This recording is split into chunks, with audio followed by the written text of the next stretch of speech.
Whoop, mother fluffers. I'm Jimmy, And I'm Alice. and this is the Signal 2 podcast. You've probably forgotten what our voices sound like. Yeah, well, I know I did. Yeah, we all did. We all forgot what you sounded like. Yes, and from now on, you can just refer to me as the Bubble Boy because, You need to say, in a bubble, please. oh my God, I don't think I've ever been as sick in 1 year as what I've been. This just knocked about this year. It's been insane. I think you've had like 10 years worth of sickness in. Yeah, that's right. It's, you got something in your teeth. Do I? And I know we're filming, and I was like, Where? it's like, yeah, that one. I was like, it just attracted my attention just then, and I was like, Sorry, of guys. course. Probably the pizza I just smashed for dinner. You're literally just making it worse. Yeah. Oh. Okay, Jimmy's going to talk while I work out my teeth situation. Ordinarily, like when we do audio only, it's fine. But now that this is being filmed, oh, there Everyone's we going go. to think I'm a hobo. Gone? Yeah, gone. Amazing. And it's on film. There you go. But yeah, no, I've I still struggle to talk for long periods of time. I just got absolutely whacked. To begin with, I was just like, I'm just run down, stressed from work. Could barely turn my neck. So Oh, it's so painful. bad. And then my body just went, no, high fever, high temperature and all of that. And then went to the doctor and he was just like, oh, it's just like tonsillitis. You'll be right. I'm coughing up a storm and doing all that and put me on antibiotics. And just He didn't. didn't eat and drink for 3 days. It was that bad. I'm pretty sure I threatened him with taking him to the hospital if Yeah. he didn't eat, like, it didn't drink something, like Yeah. cat food, whatever, but you weren't hydrated. Yeah, because I was just like, when I have a sore throat, it's just, I don't know about you, but I can't drink water when I have a sore throat. No. So then I just did not want to anything. And then anyway, so then I went back and they were like, oh, it's probably like, yeah, tonsillitis with a chest infection. And I went back and she was to a different doctor and she was amazing. And she said, tonsillitis, yeah, that's getting better, but you've now got a pretty severe sinus infection. It was so bad. It just kept going. It just kept going on and on. So yeah, 2 weeks later and I could finally talk, finally starting to feel better. And I can Human. finally start to sleep on the new bed we bought. Oh yeah, we literally. We bought this new bed. It was so comfy. You literally paid for it. And so comfy. And I got one night on it and then Jimmy got really sick and I was like, I don't want any part of this bullshit because I saw how sick he was and I was like, I don't fucking want that. So I slept on the couch not realizing it was going to be a very long time on the couch because you know when someone's sick and the room just smells like sick, like it smells like I promise I don't smell. infirmed person. Infirmary. Infirmed. Infected. I might just like that. Did you ever listen to, fuck me. Did you ever watch the movie The Secret Garden? No. Oh, okay. Never heard of it. Okay. Well, any of my 90s kids out there that watch The Secret Garden, it's what I imagine her room would have smelled like before she decided to go outside and open up the doors and all that kind of stuff. Out to the secret garden. Yeah. Oh, interesting. Yeah. Yeah. I promise you, well, I don't know. Lying in it, but yeah, you ended up sleeping in the floor just behind me. In this room. Just over there. You were like camping out. Just so now you can actually enjoy the bed, which is nice. It makes it sound like Jimmy kicked me out. He did not kick me out, to be fair. I just did not want to get whatever the fuck he had. My germs because did. it was all plus like the coughing was so loud. So like, oh, I'm so sorry. I'm even working up by that. But yeah, so that's where we've been disappeared to. I as I said, I couldn't talk. Even now, I feel like my voice is so like It's like threadbare. Croaky, but also like I feel like it's going to give out at any moment. Yeah, so. you're gonna be wrecked by the end of this episode. Oh, great, fantastic. But yeah, so that's where we've been. We've in that time. I haven't been able to do anything. Like we're doing you're still doing the 1 foot forward for October. And I contacted my physio because obviously if you've listened to a previous episodes, my Achilles went on me and that was fine. We had all the great training plan and that was all. And then I messaged him like 2 weeks ago to say that when I first got sick and he goes, oh, that sucks. And then he goes, oh, well, that's all right. We'll just catch up next week. And then I was like, nah, still. He goes, oh, Jesus. Yeah, your Achilles shit itself, and then your entire body followed suit. Yep. But I'll still be doing it. Just I'm not going to get to the 100Ks in October. Yeah, because I will die. But I'm going to keep doing it into November anyway, and yeah, we'll get there. But yeah, we shall. otherwise we're doing pretty well. I think otherwise, yeah. Watching your new favorite TV Oh, show. Silo. Oh, guys, I'm obsessed. I'm obsessed with Silo. I love a good like mystery in a TV show. There's one where they were the dome, where they were locked in a dome and they were trying to figure out why they were locked in there. Isn't it the Simpsons movie? It's based off this book, yes. So that like those kind of things, like why is it there? Why is that? I love all that kind of stuff. Yeah, I know that you are so taken with it because you're one of those, and like trust me, I am too at times. But you far more so, where it's like you'll be watching something, but then you're always on your phone. You'll just be scrolling through, and I'll be like, "Do you actually like it? Do you want to watch something else?" And no, I'm enjoying it, and you're sort of there. With this one, you just staring at it, and I can see everything going through your head, all your conspiracy, all your theories, all your questions and everything. And I'm like, you love that. You became quite obsessive, which is great. So yeah, if you've got Apple TV, check out Silo. It's pretty much it, isn't it? Is. But yeah, sorry for the absence. Hopefully that's it for me. I in terms of being sick, I just can't. I can't either. I can't do it. I'm so sick of being sick. Yeah. The You're on the bubble boy. mend. You're on the mend. The bubble boy. You're Anyway, on the way up. so On the way up. In that song. no, It is a song. nice. Thanks. Thank you. Would you like me to tell you a tale? Tell me a tale. I would like to, for this episode, shout out our lovely follower, Cass. She actually messaged me this idea for this case. And she's so lovely. Oh, my God, she's so lovely. She's like one of our followers who I'm like, I love you. She is genuinely very lovely. So, hi, Cass. Thank you. One day, hopefully, we'll meet you. Yeah, definitely. I'm very keen because I know you've been particularly quiet on this, and you're like, no, I'm not going to give anything away. I think now I'm just not going to tell you anything. I think that's my fine. whole thing now. I'm That's just not fine. going to tell you anything. That's all good. Well, I'm going to. We are both also because we both started to feel. Well, I started to feel human again yesterday. We had a dinner booked, so we're also quite hungover. So I'm not going to have a big whiskey, but I'm going to crack open this. It's just a barrel. It's fantastic. Do you want to show the camera? Oh, I'm not used to being filmed. Yeah, it's Barrel, who are independent bottlers, and they do some amazing stuff. They do some funky Delicious. stuff. So this is bourbon whiskey aged in pear brandy, rum, and Sicilian Amaro casks. So they're just like, if you can imagine, it's just like it's whiskey, it's bourbon, but it's funky flavors, super fruity. Delicious. It's delicious. When you say funky, I feel like it sounds like it's weird. It's just different kind of flavors for a bourbon. It's weird for a bourbon, but it's also. I think I remember trying this, and it reminded me of like a marmalade sandwich. Oh yeah, The I'd pay flavors that. of this. I'd It pay was marmalade amazing. sandwich. But yeah, so which is you're not usually going to get. So No. if you ever see this bottle and barrel, and this is called the Armida, but if you ever see them, they're worth having a look at because I agree. they are fantastic. But I am very keen to stop talking, and I'm sure our listeners are too, and throw it over to you. Thank you. What you've got in store for us. A this definite episode. two-parter. Tupara. Definite two-parter. Okay. So it's the 4th of June, 1961, and two local homeless men come barging into Central Police Station in Sydney, telling a story of a dead man they found in sort of like the dressing sheds of the baths in the Domain in Sydney's inner city. So the Domain used to have like an ocean pool. Oh, I didn't know. And so there were like baths there. And so they're like, there's a dead guy there, which was quite a frequent hangout for the homeless community. And so like it was undercover. It was, it was a very kind of safe place to hang out.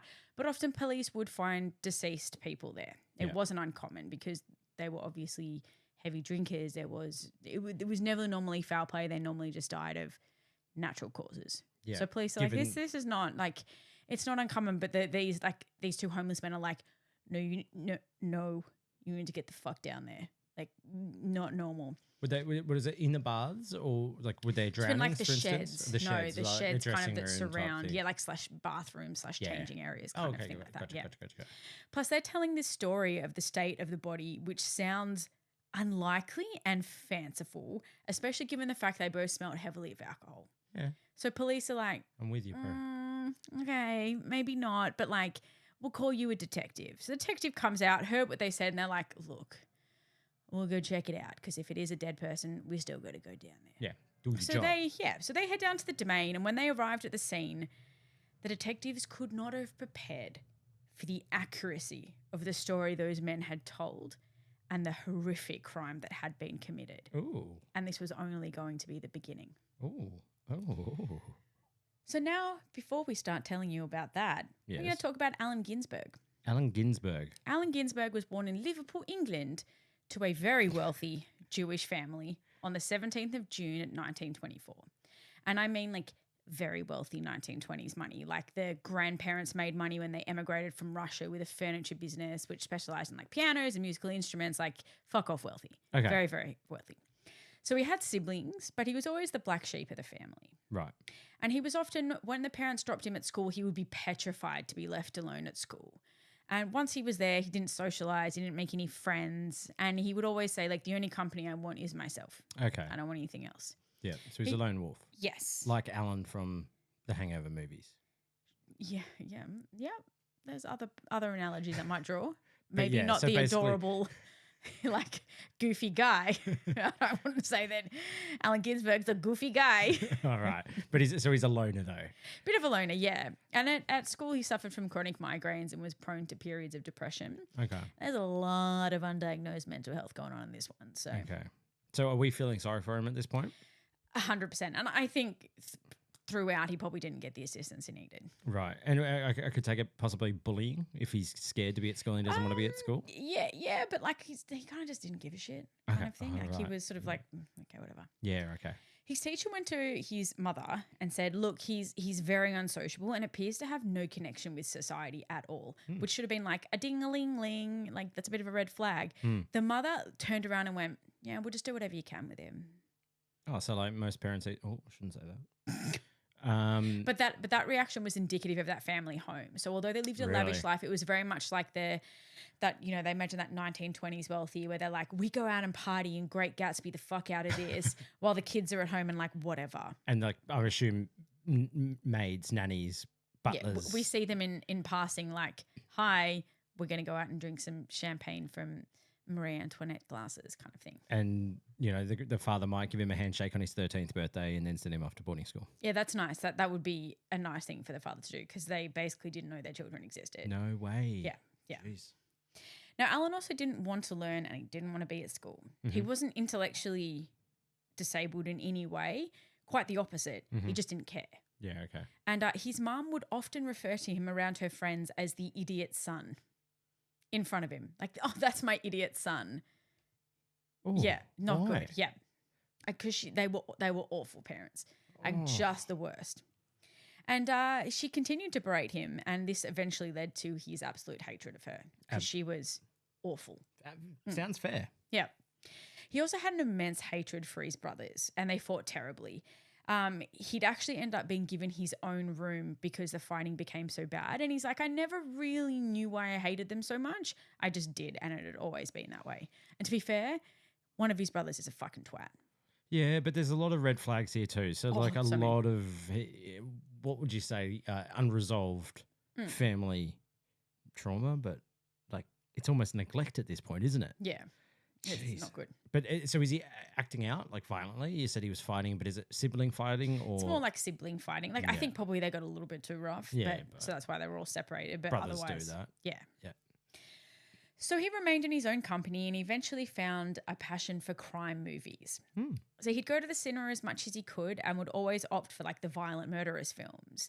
But he'd pretend to like go in with other adults because obviously he's young at this point and he's too young to enter any of these violent movies by himself. So he pretends he's with guardians and would convince people to take him in with him. Yeah.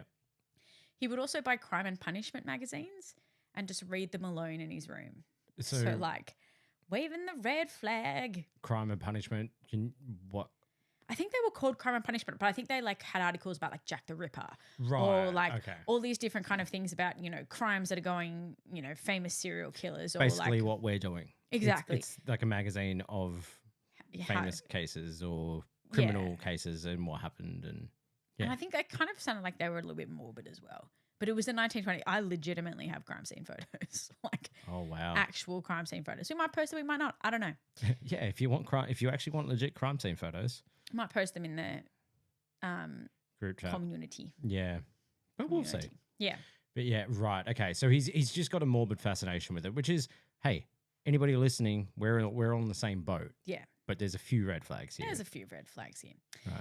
And so at school one day, a kid picked on Alan for no reason, or no reason that Alan said, and Alan showed his first signs of actual violence. Right. The pair fought, and Alan had to be pulled off the kid because the teacher was worried he was going to kill him. Oh, really? Yeah, it was terrible. And teachers, including the headmaster, tried to tell the mother there's something wrong with his head and he needs psychological help. And eventually the mother's like, it's all right, I'll take him to a psychiatrist or whatever. So Alan told him about the chronic migraines, the periods of depression, and how he said like he felt gloomy all the time and that he had never laughed in his entire life. Oh. Which is fucking awful. That's depressing. Imagine being a child and never knowing That's laughing. so sad. So how old is he at this point? He's sort of like 10-ish around the Oh. he's young. I was thinking high school. I was thinking 15, 16 at this point. My goodness. No. Oh, he's only a bub. Yeah. So the doctor actually ended up diagnosing him with schizophrenia, Okay. which at this stage feels like the wrong diagnosis, but later on, not so much. Oh, righto.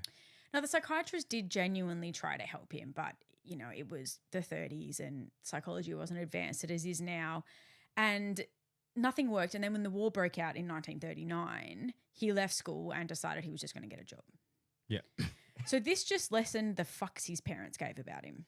They're like, he's not at school anymore and he's getting a job. Like, Not our problem. we hate you. Oh. So he went from job to job, but due to the fact at this point he can barely read, he didn't last long anywhere. So in 1942, he decided to join the military and was stationed in Lancashire Fusiliers. Fusiliers. Thank you. I assume. Yeah, no, that sounds 100% correct. Yeah. He hated it. Yeah. He hated how strict it was, how close the quarters were, because he had no privacy and he just liked to be with himself. And he was very socially awkward. Perhaps not. Military's not for you. No, or war Or war. generally. Yeah. Just society, perhaps. Now, he's around 18 at this point, and what's interesting to note here is that he had never thought about sex at all. He's like, because the book I read, which Cass also recommended, he talks to the killer in jail. He talks to this guy in jail.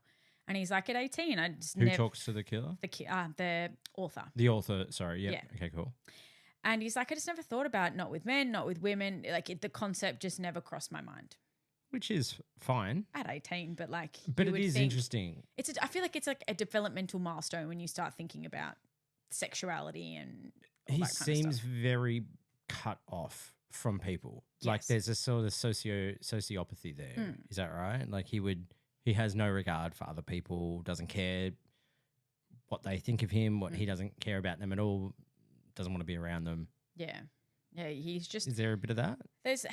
I think he just might have been a bit of a black sheep, and then a whole bunch of mental health just came like flooding in at a very, very Because young if you're age. not looking to make connections, if you don't care, then I suppose, sex is, I don't know, so many of these stories, sex is such a contributing factor, like a driving factor in it.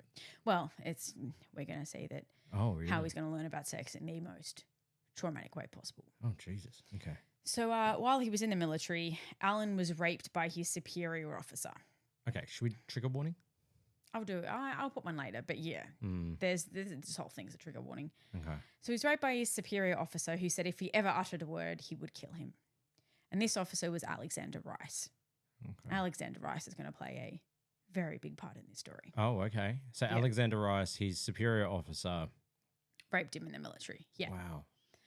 So Alan believes, apparently at this moment, in his words, it doomed me to a life of homosexuality. So he believed the rape made him gay, basically. It could have been something like you hear about that, the guilt, like you feel guilty and, you can get those involuntary erections that happen and then you think, oh, well, I'm gay or whatever. And I also so think it really fucked. And it's not like back then he would have been able to talk to anybody about it, God, no. being in that rank structure. Yeah, well, being in the 30s where I'm pretty sure it was still illegal to be gay Yeah.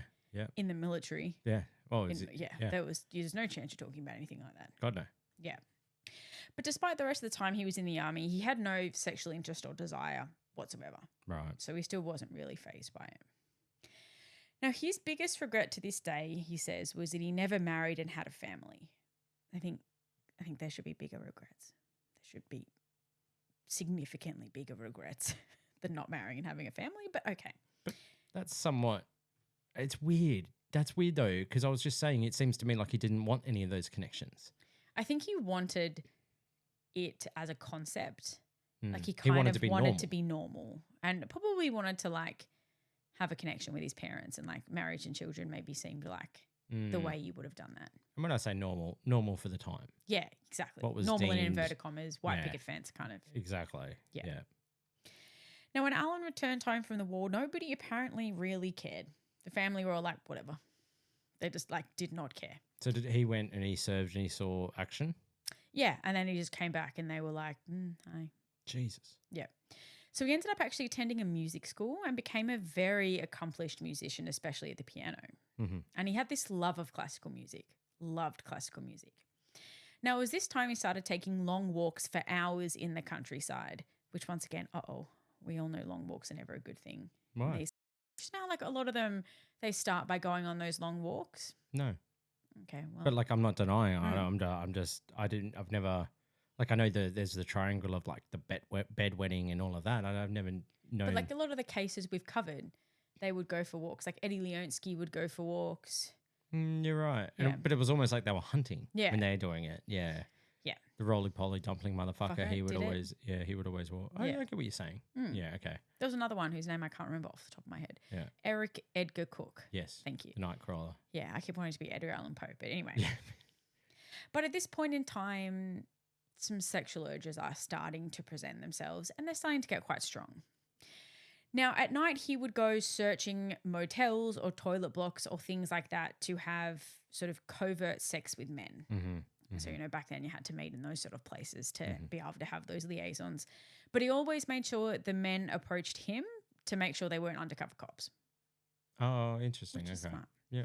In 1948, though, a woman made a false claim to police that Alan swore at her, and he couldn't give. He was like, I did not do that. Like, I didn't swear at that woman, which is a big deal back then, but he couldn't give an alibi because at the time he was actually having one of these sex with a man at the time.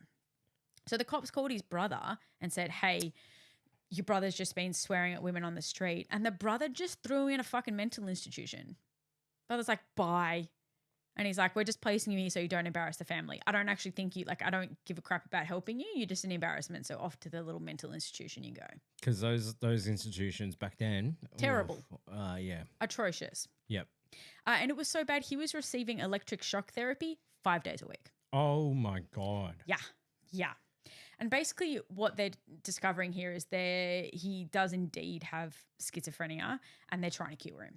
And thinking electric shock therapy will cure him of his schizophrenia and make him literally one of the reasons for doing the electric shock therapy was to make him less of a nuisance so he doesn't walk the streets alone. It was one of the reasons. Wow. Yeah. Just because so you're his walking long alone. walks Yeah. really got him in trouble here. Yeah. Yeah. What the? Wow. Yeah.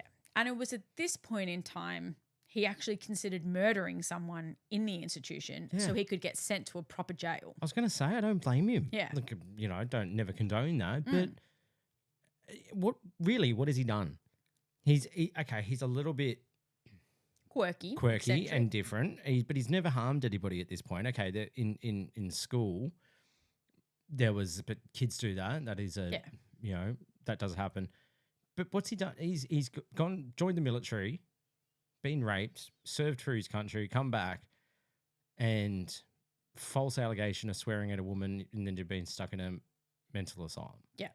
All of this just because he was an embarrassment in their minds. In their heads, yeah. And that's it. Like, I don't blame him for just going, well, I want to get out of here. What's an easy way to do it? 100%. But eventually after he called his mum and was pleading and pleading and pleading, she actually did remove him from the institution. But he was there for a total of 6 months. Jeez. 5 days a week, electric shock therapy. How old was he at this point? So he was in his 20s. I was going to say mid-20s by this point? Yeah. He's young. So 3 months later, he decided he wanted a new life, fair, and moved to Canada. Yep. This didn't go great. Oh. He ran out of money long into the move and then was sleeping rough for almost 12 months in Canada. And he didn't want to contact his mum out of pride and say, can you help me? But the salvos, because he was staying a lot with the Salvation Army. They were helping him, like giving him food. Eventually, the Salvos actually contacted her so he could return home to England. They're like, you shouldn't be sleeping like this. You come from money. Like, we're going to get you home. Yeah. It's the right thing to do. His brother was once again an asshole and rubbed all of the failure in his face. And is it the one brother? it's just the one. There's one brother. The other one's just kind of like he thinks he's an embarrassment. The one brother is like, I'm going to. Is it like the eldest brother? Do we know? Yeah, it is the eldest brother. Yeah, I was going to say, it seems Yeah. like seems like sorry if you're listening and you're watching and you're an eldest brother, but it does seem like an eldest brother type of thing to do, right? Yes, it does. It certainly does. So he actually ends up going back to the psychiatrist again during this time, and he's diagnosed with paranoid schizophrenic. Okay. Paranoid schizophrenia, which is pretty accurate, Okay. I think. Now, he needed a new life. He wanted a new life, and despite the setbacks he had, a new life he was going to have. I don't see how you couldn't. Yeah. Of course. So he had a nose job to alter the hooked nose he'd inherited from his father, Okay. and he decided to change his name legally to William MacDonald. I know. I know this now. Yeah. That's why I didn't say it at the beginning, because shock horror. This is William MacDonald. Oh, Yeah. no way. Yeah. So he got his passport in his new name of William MacDonald, which is what we will refer to him from now on, and decided to make Australia his new home. Wow. Okay. Yeah, you're All right. shook now, right? I'm a little Shooketh. bit. All of these things. I'm like, I know him. I know when you were talking about the rape in jail in the military, I was thinking, hang on, I know that, but that's another. It's not Allen Ginsburg. I don't know. That's not a name that I recognize. And wow. Okay. All right. Okay. All right. I mean, so Allen Ginsburg is now William MacDonald, Yes. and he's decided to make his new home Australia. Yes. So he began his journey in Mackay, Queensland. Wow. And Okay. Mackay, thank you. And You know that's north, right? fuck you. We were talking, and what was it? We were looking at something, and it was like, oh, they were in Bateman's Bay. and I said, do you know where Bateman's Bay is? She goes, yeah, I'm pretty sure it's north. And I'm like, well, if you're saying it's north, guaranteed it's going to be south. It looks up on Google Maps and it's fucking well south. It's well south. And I'm like, you just can't get it, can you? No, because I'm terrible at this stuff. Just the geography of the New South Wales coastline. It's just like, that is, if you're ever going to go on like hard quiz or any of that kind of stuff, that is the opposite. Because my thing is, if you're going somewhere, you're going up there. Yeah, going up to Newcastle, going up to Wollongong. Going up to Tassie. Yeah, exactly. Yeah. That's No. always been my thing. Anyway, so sorry, got sidetracked. William He's in MacDonald- Mackay in Mac- Queensland. Done. William McLeod. Fuck. William MacDonald. Thank you. Yeah. And very quickly he realizes this is not England. It's hot. Yeah. There's mozzies everywhere. Yeah. It's hot. I was gonna say what made probably don't know, but what made him choose I guess Mackay? it's as far as fucking. I think he just got on a plane and was like, "Take me somewhere. Take me away. Take me away, country road. Take me home." I don't know. Take me to Mackay. Hot as fuck. Yeah. So he fucking hated it. Yeah. So he's like, "Fuck this state. I'm going to Adelaide." So now he's in South Australia. He does like a whole Australia tour. Yeah. And he did okay here for a while. Okay. Didn't mind Adelaide. But that was until the sexual urges came back. Righto. And in 1955, he was arrested for indecent assault after he touched the penis of an undercover police officer. Oh, not a smart move there. Like, No, do and not advise. because normally he was frustrated with himself because normally he had the rule he wouldn't approach anyone. He would get them to approach him. Because was it illegal in Australia at that time? I think so, in the 50s. Yeah, I think so. And he was jailed for 2 months. So sent to jail for 2 months. Good Lord. Right. When he was released, he was court ordered to see a psych, Mhm. but he was petrified they'd find him insane and send him back to another mental institution. So here he flees to Melbourne in Victoria. Okay. This didn't work. So his tour of Australia continues and he goes to Western Australia. Oh. And here he changes, not like legally, but he just changes his name to Alan Edward Brennan. And through this whole thing, he just throws aliases around. He's like often not going by William MacDonald. Right. On He's really trying to search for who he is, isn't he, during all this? Yeah, and I think he just doesn't want to be known, seen, Yeah. anything like that. Yeah. There's a lot of shame. It just seems like he's doing a lot of running, is my point, though. Yes. Like, Well, he manages to sort of maintain a job here. Oh, in Perth? Yeah, in WA for a little bit, for around 2 years. Okay. But then he's fired because he kept getting into fights. Oh, And at this point in time, we really start to see the paranoid part of his paranoid schizophrenia coming in. okay. And he thinks that at this point, everybody's making fun of him and his sexuality behind his back, even though nobody knew or nobody suspected. But he was starting to believe that that's what was happening. Mm. Now, because of the work he had been doing, which was mainly manual labor because he couldn't read, he was quite physically fit. Mhm. So he's in very, very good shape. He's very strong, which once again gives me vibes of Eddie Leonsky, who is in Yeah. very good physical shape. In the military. And in this point, late 20s, mid 30s, something So or it's the other. 50s and he was born in 1924. Okay, so he'd be maybe 30. Yeah. Yep. Yeah. Now, his father dies in 1957, which I think I think he said, like, I wanted to be sad, but I wasn't Yeah. because his father was awful. Well, yeah. Mm. Yeah, of course. And in that same year, he continues his adventures around Australia to Tasmania. He hasn't hit Sydney yet. He's coming. No, I know, but it's just most people would have gone Sydney first. I would think so. Sydney or Melbourne, I would have said. Sydney or Like, Melbourne, to yeah. go Mackay and then Adelaide and then Perth. Hmm. And then, yeah. Now, before long, though, in Tassie, he gets fired again for fighting with his fellow co-workers. So is he quite violent, or is he drinking? Is there... Hold on, I got it. Jeez, straight in the mic. Yes, sorry, everybody. I think it's based around his paranoid beliefs about what's happening behind his back. Okay. And also people are kind of picking on him as well because he's not socially Yeah. aware. Like he's a little bit awkward. He's still socially awkward. Yeah, And he's exactly. probably a bit off-putting, like he might be a bit confrontational. I don't know. I think so. It I think seems so. like that might be from what you're describing. Now, his friction and contempt for the rest of the world is becoming evident and he's Okay. becoming very violent generally. Oh. And that paranoid schizophrenia is very much starting to rear its head. Mhm. So he said that he had fantasies of stabbing people to death at this point, and there were voices in his head just saying over and over again, kill, kill, kill. So yeah, we've got a lot of mental health happening here. That's where it's getting quite serious. Yes. Now, he described the voices in his head as the demon, and they were getting louder and louder each day. And it was becoming incredibly uncontrollable, and now at the point where he could no longer run from it. So I think maybe perhaps all the running that he was doing was to try and escape the demons in the location he was in, Wow. it seems. Interesting, yeah. Now, he continues to roam around for a little bit of a period now. He goes New South Wales, onto New Zealand, where he's literally fired for pouring concrete on the foreman on the site he was working on. I was like, bruh, What? this is not you're just not going to help your cause. Yeah. Pouring okay, interesting. He didn't bury the guy in concrete, No, I he just hope. poured concrete on him. Jeez. Yeah, not ideal. Okay.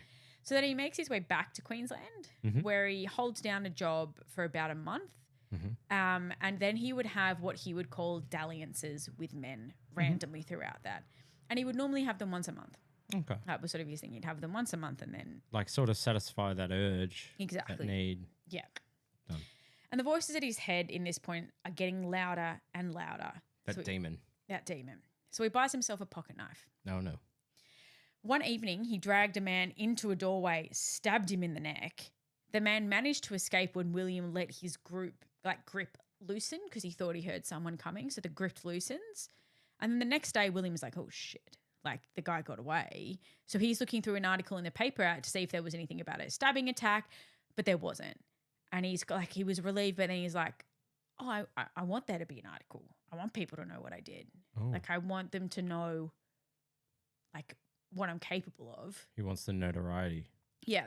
But he's also like, things are a little bit too hot. Like, that was a little bit too close for comfort, and I'm going to lay low for a little bit. And this is in Queensland? This is in the old Queensland. Mm. He did lay low, but the voices just kept getting louder and louder and louder. Uh-oh. So on the 19th of March 1960, William made friends with a gentleman called Amos Highhurst outside the Roma Street railway station where Amos was buying a pie. And dingling alarm bells because he does not like to make friends. So William walks up and tries to make friends with him. Oh, no. For what purpose? Hmm. He offers to pay for his pie as it was clear that Amos was short on money because he's like trying to, get all his change and it's not. So he's like, I'll buy you a pie. So the pair went and sat down to eat their pies together, and William pulls out a large bottle of beer to share. And by this point, and we will always see when the beer comes out, Amos's fate was already sealed. Oh, really? So William knew from the moment that he had seen and met Amos that he was going to kill him. Now, William had purposely sort of flashed money and said he had beer to make Amos more likely to trust him. Hmm. and make him seem more like friendly and agreeable. Like, oh, this nice guy bought me a pie. He's going to let me share a beer. Like, good guy, nice guy. Yeah. And Amos begins to tell him of his life. He was an unemployed labourer, no wife, kids or family or friends sort of to speak of. Wow. And William was like, excellent. Bingo. Who's going to miss him? Yes, yeah. And William went back to Amos's apartment where Amos told him more about his life. Like, Amos is just kind of talking about the rough times he's had with him and the hard life he's had to go through. And Amos just keeps drinking more and more of William's beer. And William, on the other hand, is barely taking a sip. Okay, so he's doing one of the, he's just sitting on his drink. Exactly. So Amos is thinking, oh, he's drinking with me, but not really paying attention. Yes, exactly. Right. So the more Amos began to drink, the more William wanted to kill him.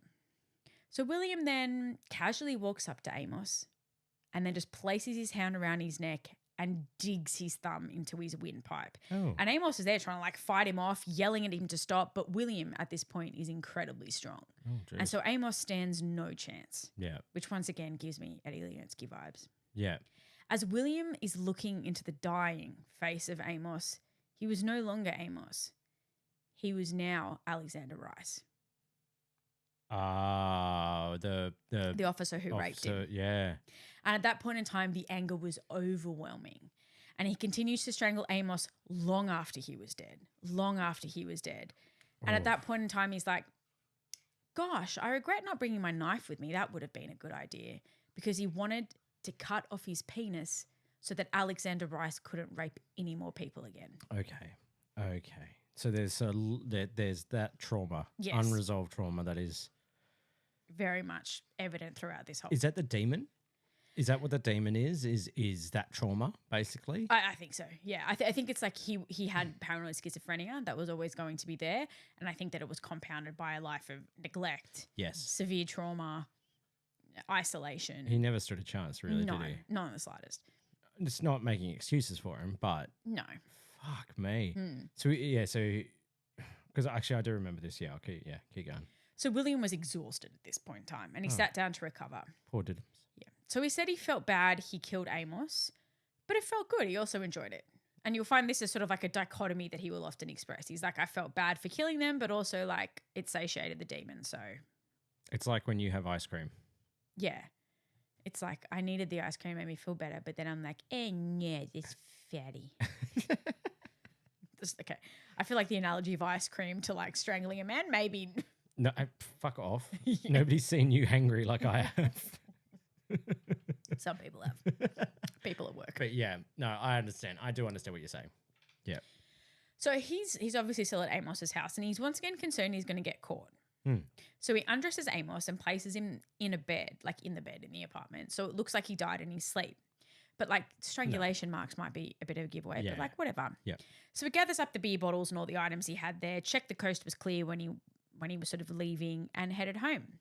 And for days, he checked the papers for any sign of a murder being reported, anything like that. But 5 days passed and nothing. Which would have pissed him off. Yes. But eventually he found an obituary for Amos. And wanting to see if sort of homicide was the cause of death, he calls the funeral home posing as an old friend. And he was told that Amos died of a heart attack in his sleep. And the reason why was because Amos was only discovered because the landlady smelt decomposition coming from the marks, apartment. They were all gone in the decomp. They were all gone. Yeah. So they would just claim heart attack because they wouldn't have seen any cause of death because he was so decomp. He died in his sleep. Exactly. Yeah. So that's a nice little boost to his ego and his confidence and all that kind of stuff. So off he goes to continue his path of destruction. Oh, see, I would have thought that he would have been, no, he wanted that, as you said, he wanted that notoriety and he wanted that sort of fame. He would have been pissed off. I think he's like, he's a very dichotomous person. I think he's like, yes, I got away with it. I don't need to run, but also like, kind of would like people to know. Yeah, I bet he doesn't forget his knife next time. Nope. Now, shortly after he murders Amos, he's at a wine salon and meets a man called Bill. Now, Bill is a veteran who's down on his luck. So William buys him a drink and all night they're just talking. William's buying his drinks, all that kind of usual stuff.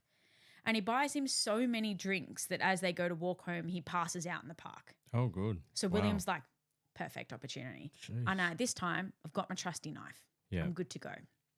But then as he's going to kill him, all of a sudden the desire to kill leaves as quickly as it came.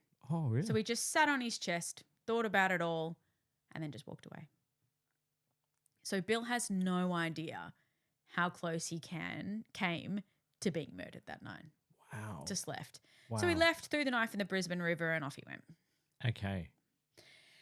Now we're at October 1960, and the urges are resurfacing as he wanders the streets of Brisbane. Mm-hmm. And he sees a guy by the name of Rodney Smith sleeping inside a telephone booth. So he walks in, pulls out his trusty knife he has with him, and stabs him twice in the neck. The urge to kill now satisfied, he leaves. But Rodney didn't die. He was passed out drunk. When he woke up, he was like, oh, what is all this stuff? And he's like, he's covered in blood, and he's like, oh, shit. Like, I've been stabbed. Goes to the hospital, police get called, and there's a report made. Holy shit. Yeah. So William at this point's like, probably time to get the fuck out of Dodge before like one more person doesn't die. Yeah, I know. He's fairly incompetent, which is great. Great for those victims, but Jesus Christ. Now, he needs to satiate that kill need before he goes because he hasn't to got wherever it. he's going. Yeah. So he sees a man lying against a wall and offers him some beers. Oh. The man's grateful. They head to a nearby embankment. And as soon as they do, William punches him in the face, places his hands around his neck, and begins to strangle him. And the man at this point is obviously screaming and thrashing and being like, what the fuck are you doing? But this screaming immediately made that need to kill dissipate. So he stops, put the beers back in his bag, and walked up the embankment and headed off. Yeah. It's so strange. It's so strange. Yeah. So it's now November, and William decides it's time to move to Sydney. Mm-hmm. He's now going by the name of Alan Brennan, and he starts renting a room in Redfern. Okay. So he spends his evenings either walking the streets or reading his crime magazines, which he's still very much into, or listening to classical music. Okay. So he got work as a mail sorter with the New South Wales government, which suited him fine. Yeah. Because it's easy, menial work and it paid very well. No, really? Yeah. So interesting. He's continuing to have his monthly dalliances with men, as we spoke about. Yep. And he would also begin to scout what he believed were good victims. So normally working class men, heavily intoxicated, and they were sort of the ones he would target. Yeah. But his urge to kill is it's laying low for a little bit, and he feels content for the first time in his life. Like his job is good. He's sort of earning an income that's allowed him to save some money, so he's living very comfortably. He's like everything's kind of nice and calm. See, I wonder that's the thing. He was just looking for himself where he fit into the world, and that he never really had that. Yeah. And obviously everything that happened with Alexander Rice and the demon and everything like that. But maybe it's interesting now that he's found his role. Yeah. I suppose that that urge is dissipating. Well, it's not for long. Does anything change before it comes back, or he just gets bored? They just return. The voices just return. Jeez, okay. So in June 1961, he heads to the Mick Simmons sports store and asks to look at their knife collection. Yeah. Now, he said he was going fishing and needed something strong, sharp, with a pointed blade as he would be slicing through flesh. Uh-oh. So uh-oh. So the blade he chose was a sheath blade and very hardy. So the handle had a cross guard and it was about 5 centimetres wide by about 25 centimetres. So it's like a pretty fuck-off knife. That's like a proper Bowie knife type thing. It's a fuck-off knife, yeah. It's like a Rambo knife. So now we've come full circle. Okay. We're now at the 4th of June, 1961. And police are attending the Domain Baths in Sydney. Okay. After reports of a deceased male. Oh, no. Uh-oh. Uh-oh. Now, at this point in time, it's raining cats and dogs. Like, it's piercing with rain. Yeah. Which every single one has rain involved. It's random. Okay. Many of our murders have rain involved. Anyway, not the point. Not the point. So it's dark here, obviously, and the scene is only illuminated by the policeman's torch. And they do indeed find a dead body, but it isn't some vagrant who drank that one drink too many. The man was lying partially naked on his back with his legs out straight, and it was immediately clear that something wasn't right. His penis was cut off. As they walked closer, it was clear that his penis and testicles had been cut off by the killer. Oh. And they searched everywhere, so it could only be assumed the killer had taken them with him. Oh, no. Yeah. The detective... Could he have thrown it in the baths or in the ocean? We will. Okay. So the detective is actually made a hilarious comment, which is so inappropriate, but like whatever. They're like, it couldn't be from the rats because rats don't carry knives. I was like, Jesus, detectives. What? All I'm just imagining is like these detectives being like, ha ha, ha traumatic. Yeah, right. Yeah. So the upper part of the body was clothed but totally soaked in blood. The killer, William, had stabbed the man in his face, neck, upper chest and shoulders. Wow. And next to the body was something which felt far more controlled and calm than the frenzied attack. A pair of underpants, a man's trousers and shoes were all folded and placed neatly alongside the body. Okay. Yeah. Interesting. Now, forensic units were called in. Everyone was in agreement that this was a crime like they had never seen before. Yep. And a full search was conducted. And in the beginning, his private parts and all the knife could be located. Mm-hmm. The deceased male was eventually identified as 40-year-old Alfred Reginald Greenfield. Reginald. You remember that? Reginald. He worked in an iron foundry, and although he had a police record, it'd been many years since he'd come under their attention. Yeah, okay. So he was on So the he straight was and narrow. fine, yeah. Police spoke with his de facto partner about their movements that evening. And she said they were drinking at the Courthouse Hotel on Saturday, the 3rd of June. Yeah, the courthouse? The courthouse in Newtown. Yeah. Oh, wow. And yes, so I was like, yeah. And I've literally written, and yes, it's the same courthouse you're thinking of. Because I think it's like near kind of like Taylor Square. I'm pretty sure there's one near Taylor Square. I have no idea. Yeah. So they stayed there until closing time and began to walk home. Now, they had a bit of an argument, and he's like, take the keys and I'll send you on your way. I'll see you back at home. So she walks off and heads home. And he heads in the direction of Green Park. So you know where St. Vincent's Hospital is in King's Cross? Yes. You know, opposite, there's like that little kind of park, in inverted commas, that little sort of green area directly opposite it. Vaguely, but not really. Anyway, but yeah. so it's a park is a big call. It's an area of green space opposite it. Okay. It would be maybe the same size as a half a house block. Okay. Small. Like go tennis courts. What are we talking about? A tennis court. Oh, right. So it's actually just like, yeah, right. It's small. It's Green Park is small. So this was the last time she saw him, and she recalled this was about 10:30 p.m. Okay. And so police were alerted to the body about 7 p.m. on the 4th. So she last saw him 10:30 p.m. on the 3rd, and he was found 7 p.m. on the 4th. So almost 24 hours later. Yeah. 20 hours later, something like that. Yeah. Now, his de facto said that although he was a bit of a drunk, like he would drink a lot, he wasn't an angry drunk. Mm-hmm. And when he was sober, he was a hardworking man who was very good at his job. Okay. Now, he was inclined to go on these binges, so she would often not see him for a couple of days. Oh, okay. Yeah, and he would often visit like flop houses and places like the domain. Flop house is like a hostel where you kind of go in and stay for the night and then leave. Sort of a... So literally, if you're going out on the piss, you go in, you flop, you crash. Yeah. Okay, Right. yeah, I didn't think of that.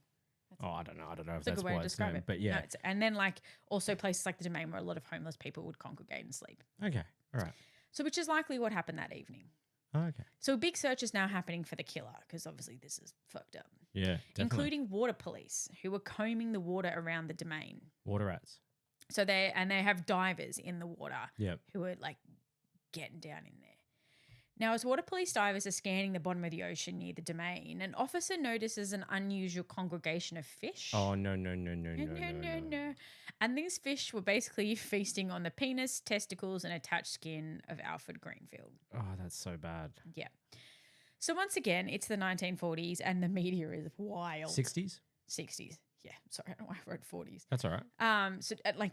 So we're just releasing details here. Oh, good Lord. Details. Like fucking crime scene photos. Like, why do we have crime scene photos? Wild. Yeah. So much so that there was a running joke in the community where they would say, "Did you hear about the penis they found in Sydney Harbour? It was found by 4 skin divers." Oh my God. What? Oh my God. Like, I kind of love it, but I kind of hate it. Like, literally, that was a joke that was running around. This town. This poor guy. Oh, like, yeah. the Like I said, indignity it of was that. fucking, these people That's were horrendous. wild back then. Yeah. Look, is it a joke that I'd probably think, yeah, but then I'm also like, this poor guy and his de facto partner. And I don't know. Nobody deserved that. No. But yeah, no. as you said, the media back in those days was wild. Wild. So a postmortem is carried out and it's found that Alfred's cause of death was 3 deep stab wounds to the side of his neck. And one was so deep that it penetrated like all the way through. So probably went through to the crossguard. Like, Yeah, exactly. Yeah. Yes. And in total, how many times do you think he was stabbed? 17. 47. Whoa. A lot. Had a Yeah. 7 in there at least. 47. Holy shit.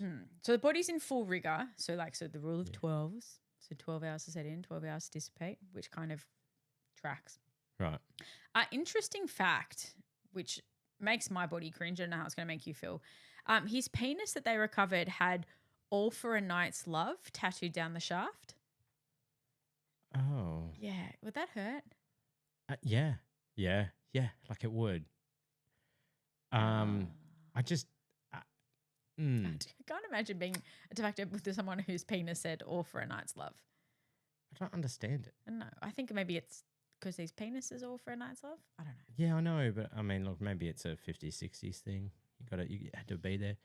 I just can't imagine that. No, but each their own. Who are we to judge? Who are we to judge? Now, the rage of the attack was not lost on the pathologist. No. And because of the seriousness of the attack in general, a £1,000 reward was offered, which is like a fuckload of money in today's money. Yeah, right. Okay. I think it's like 15,000-ish, maybe a bit more. It's a lot. Whatever it is. £1,000 in then money. Yeah, a lot of money. Yeah. So now everybody's searching for the man who did the killing and why he did it. Mm-hmm. Now, William knew who he was and why he did it. And that night, the voices had told him to kill, and he killed someone. Jeez. So that evening of the 3rd, he left his house and taken 3 bottles of beer and a bottle of wine as bait. Now, he knew it would be easy to find a homeless man to kill, as he'd been scoping out the scene for months now. And he knew just after closing time of the pubs was the best time to strike, which once again we know probably is when he killed. Yeah. Now, he found Alfred just sitting on a park bench in Green Park, and Alfred was chatty and friendly, stating he was a bit down because he'd had a fight with his lady friend, and he was, he was out of money to go and buy a sly grog at that point. So here comes he's like, perfect. William. So Alfred's spirits were lifted when William offered him a beer, and the pair got to chatting, and they spoke of their military. They both served in the military and their shared experience. So once again, here's Alfred, like Amos, being, I'm just telling you about quite lovely. The hard knocks of my life. Yeah. After they finished the beer, Alfred suggested drinking the rest elsewhere, as police would patrol that area quite a lot, and you couldn't drink after a certain time back then. It's still an alcohol-free zone, to be fair. Yeah. So they made their way to the Domain Baths. Right. Now, Alfred knew the way well, as he'd often taken that path to get there from his own personal house, and he even had like a specific hole in the fence he used to access the baths. Oh, right. So as the rain then began to pour down, William suggests they go undercover to the sheds of the bath. And by this point, Alfred is slaughtered. Like, he's very, very drunk. And which was exactly William's intention. That's what he wanted. Yeah. So William left him for a moment, placed his raincoat on, and buttoned it all the way up to the top. But this raincoat certainly was not to protect him from the rain. So from his crime magazines, he knew the best place to stab someone and kill them was the throat or the heart. So he decided that's what he was going to do. And he was going to go 47 times. And he just began stabbing. He knew the first blow went straight through the neck. Oof. And in Alfred's shock, he did try and scream and fight, but it would ultimately be fruitless. So blood apparently was just spraying and pouring everywhere, in his words, which is exactly why he had the raincoat on. Yes. So like American Psycho, right? Yeah, good.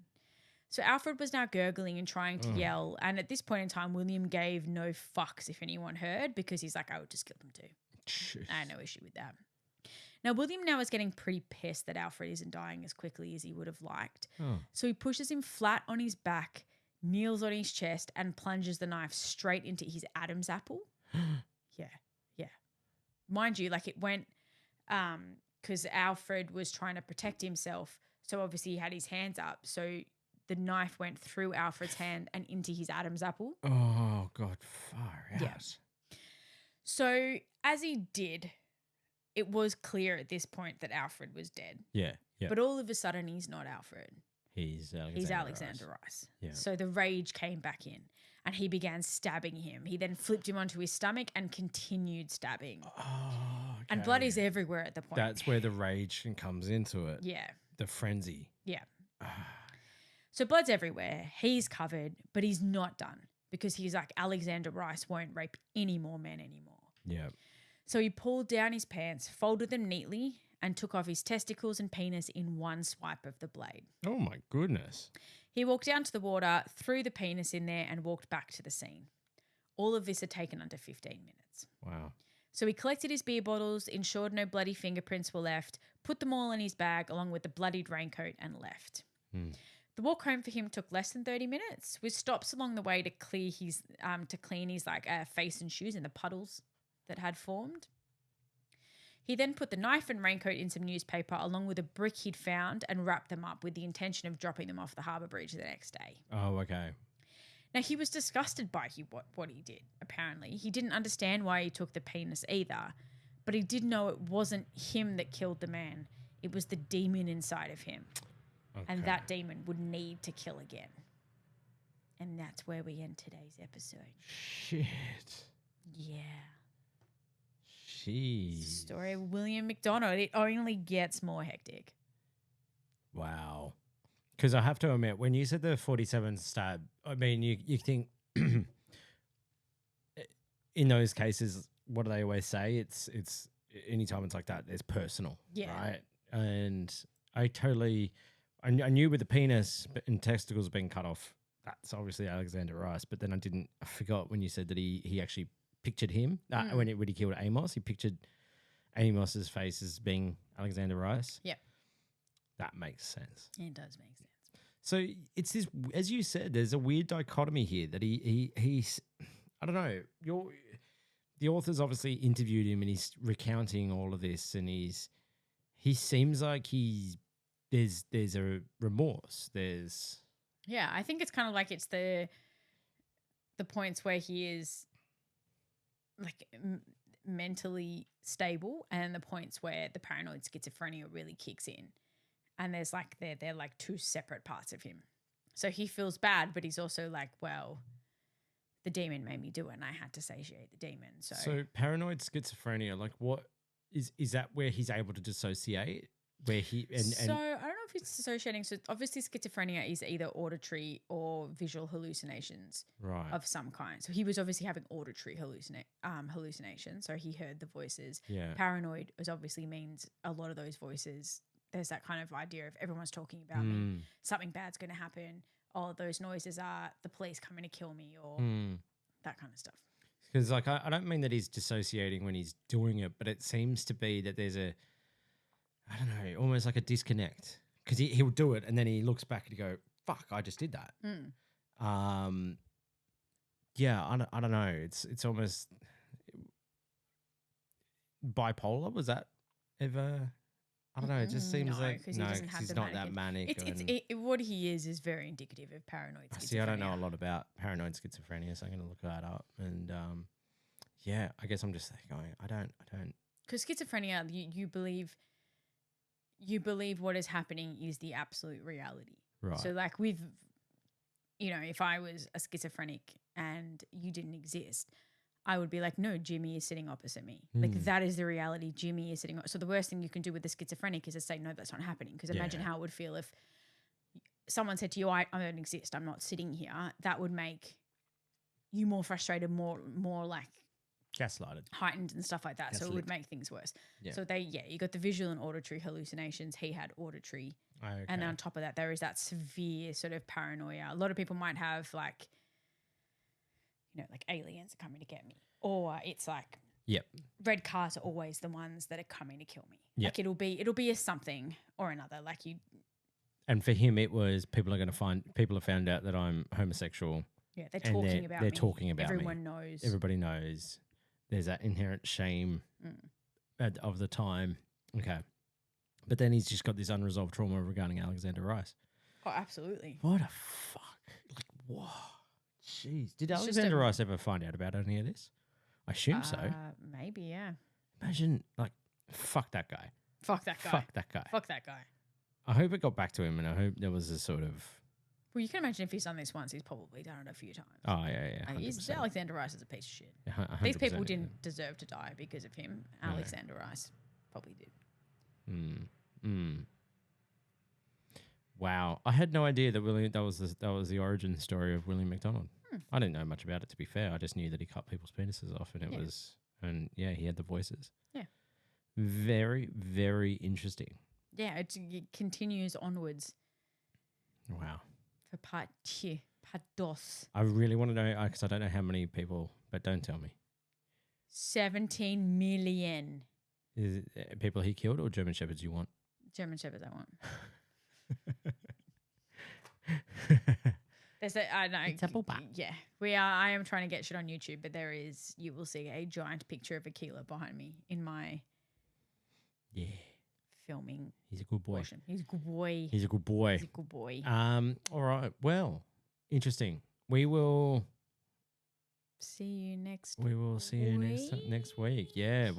I'm still kind of blown away. I'm not blown away. I'm just a bit taken aback. That's all. I did enjoy. I was waiting because I knew you would not know the name Allen Ginsburg. No there was idea. no way. And I as I'm telling it, and I'm like, he's never heard of this. And I was waiting for when I said William MacDonald, and you'd be like, yeah, I knew this one. And I feel like I just went silent because I was just processing it in my head, going, what the fuck? And that's why I didn't want to say William MacDonald, to tell you the episode, because you would know what was coming. 100%. But it's nice when you hear an origin story when you don't know who the origin story is about. I love that. That was super interesting. Yeah, no, well done.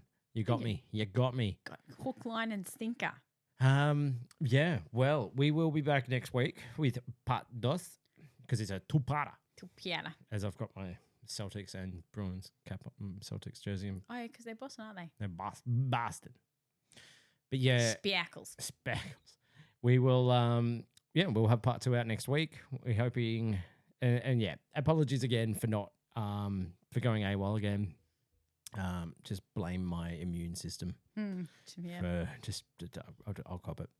I feel like there's going to have to be a point where we're just going to be like, hey guys, it's Alice. I'm just doing this episode alone. I feel like there are going to be times where that, Or we have like little guest features. Who would be a guest on this? I don't know. Anybody? Hey, you walking past the street. I feel like before we got miscellaneous street people, we'd get one of our listeners. Yeah. No, but we will be back. We hope you guys keep it together. Kit, just do your thing. Don't kill anyone. Don't cut off penises. Don't cut off penises. Cannot discourage that enough. And strongly advise not to get your penis tattooed. Like if you do and you've got it, if you do, What let us know. to you? Let us know. Don't send us photos. Don't send us photos, but maybe that'd be great. Like maybe that's a thing. But I'm sure it is. I'm 100% sure that we people have penis tattoos. I've seen a penis that's like been tattooed to look like an elephant's trunk, and then like in are you having dalliances? No, not in real life. I haven't seen this. It's probably was just like drawn on rather than tattooed, but it looked like a tattoo where a guy it was just online. I know that sounds very sus. It does. But yeah. I also just realized that in this video, everyone's going to be seeing like my ADHD ass just like rotating in my chair constantly. Oh my God. And you playing with your nose piercing? Oh, do I do that? Yeah. Was I doing in this? I don't know. I think so. Because my nose piercing has a... I'm like, I promise. She's not picking her nose. No, it's because my nose, but like this is my septum in case anyone's wondering. It's like a full hoop, but it has a ball on it where it joins. And I don't like the look of the ball because I find it makes me look like a ball. So I rotate it so it just looks like it's a plain gold hoop. But sometimes I get paranoid that the little ball's out and it looks like a booger. So like I always like try and rotate it because the ball sits inside my nostril. Really, MacDonald was also worried about balls out. And on that note, ladies and gentlemen. Foreskin divers. Terrible. Yeah, we hope you guys keep. We love yous. We will see you. Be kind. Yeah, be kind. Just love one another. Do some self-care. Play with you. Oh, fuck, I don't know. I think you need to finish the sentence and play with Bye. you after this conversation. Whoop, whoop, whoop, whoop, whoop. Never gonna finish that sentence. Fuck off. Bye bye bye. Whoop whoop. Whoop, whoop.